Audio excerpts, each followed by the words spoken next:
засіб радіоелектронної боротьби – це ось ця річ, неймовірно серйозна, по ній це видно. Так, друзі, це що?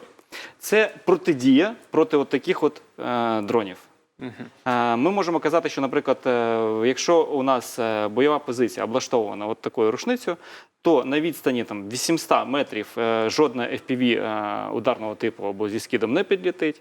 І якщо ми кажемо, наприклад, більш такі там мавіки або інші, то на 1000 метрів вони точно не підлітять. Але знов-таки треба працювати, треба проходити навчання. Ми навчаємо військових, котрі придбають ці засоби.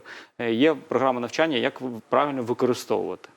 Це електромагнітний імпульс. Річ, яка генерує електромагнітний імпульс спрямовано. Так, спрямовано. Тому що є інші засоби, які, наприклад, формують іншу форму сигналу і створюють певні, закривають певні площі, але вони стаціонарні, наприклад. Тому тут це мобільний засіб. Ви можете, наприклад, прикривати позиції або можете прикривати наступ військових, тобто, як звичайно. Я хотів би звернути увагу, що ця річ, вона мобільна, в неї є такий рюкзачок ось. Да, ви бачите цей кейс, але насправді він є наплічником. Так, воно таке важкеньке досить, друзі, я би сказав, да? Тобто це треба... Не на важчій, ніж британська, яка важить 22 кілограми. А ця скільки? 12. 12 кілограмів, так. І, до речі, за рік вона зменшилась, похудла на 6 кілограмів. Тобто це як відбувається? Цей рюкзак на плечі вдягають? Так, рюкзак одягається на плечі. І, давайте вже покажемо, мабуть. Рюкзак одягається на плечі повністю, наприклад. Я вам допоможу. Так. І ви берете рушницю, у вас тут органи керування. І ви можете... Я бачу FPV, GNSS. і POWER. Це різні різновиди цілей, так? Різновиди цілей. Що ви хочете перекривати безпосередньо. Ну і, звісно, направлені антени, і треба працювати, але тут треба працювати не як СВД рушницею. Тобто, а як прицілювання відбувається?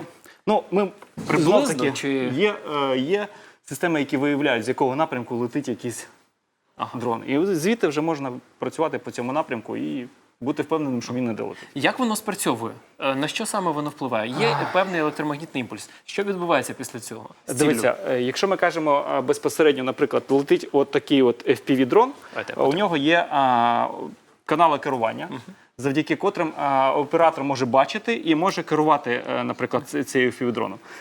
Ось у нього камера, я бачу тут, а це якийсь приймач. Це приймач для відео.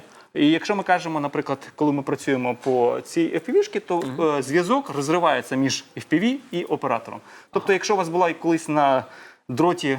Тобто оця антенка втрачає зв'язок. Так, ми перерізали каналами. І він губиться просто в просторі, і що тоді? В випадку з цьому, він падає. Якщо це можуть бути, наприклад, мавіки, то якщо вони налаштовані на систему повернення, або вони зависають в повітрі, коли у них закінчується акумулятор, вони сідають, або повертаються на точку зліту.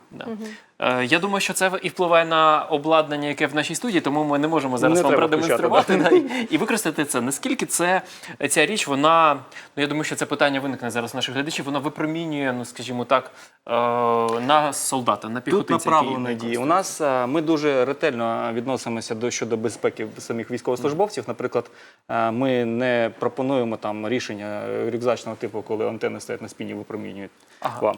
Але насправді тут слід зазначити, що ця рушниця проходила контроль по випромінюванню, і вона дуже гарні результати показала. Тобто це небезпечно, тобто немає якої...